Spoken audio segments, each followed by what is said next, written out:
আসসালামু আলাইকুম। বাংলাদেশ এবং পশ্চিমবঙ্গে চলছে ভারী বর্ষার মৌসুম। আকাশ সর্বদা মেঘলা, আর হঠাৎ করেই শুরু হচ্ছে বৃষ্টি। গত কয়েকদিন ধরেই দেশের দক্ষিণ পশ্চিমাঞ্চল ও ভারতের পশ্চিমবঙ্গে প্রায় প্রতিদিনই হচ্ছে মাঝারি থেকে ভারী বৃষ্টি। খুলনা, বরিশাল, চট্টগ্রাম বিভাগে দেখা গেছে বজ্রসহ বৃষ্টিপাত। অনেক স্থানে জলাবদ্ধতা তৈরি হয়েছে। এদিকে পশ্চিমবঙ্গের কলকাতা, হাওড়া, নদিয়া ও বীরভূম জেলায় চলছে প্রবল বৃষ্টির দাপট। কলকাতায় সকাল থেকে বিকেল পর্যন্ত একটানা বৃষ্টির কারণে সড়কে পানি জমে গেছে।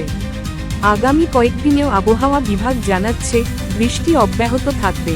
কালবৈশাখী ও বজ্রবৃষ্টি হতে পারে দেশের কিছু কিছু অঞ্চলে। তাপমাত্রা কিছুটা কমলেও আর্দ্রতার কারণে গরম লাগছে বেশি। বৃষ্টি বেশি হলে শহরগুলোতে চলাফেরা করতে সমস্যা হতে পারে, তাই বাসা থেকে বের হবার সময় অবশ্যই ছাতা বা রেইনকোট সঙ্গে রাখুন। আপনার এলাকার আবহাওয়ার খোঁজ জানতে আমাদের চ্যানেল সাবস্ক্রাইব করে পাশে থাকুন। ধন্যবাদ।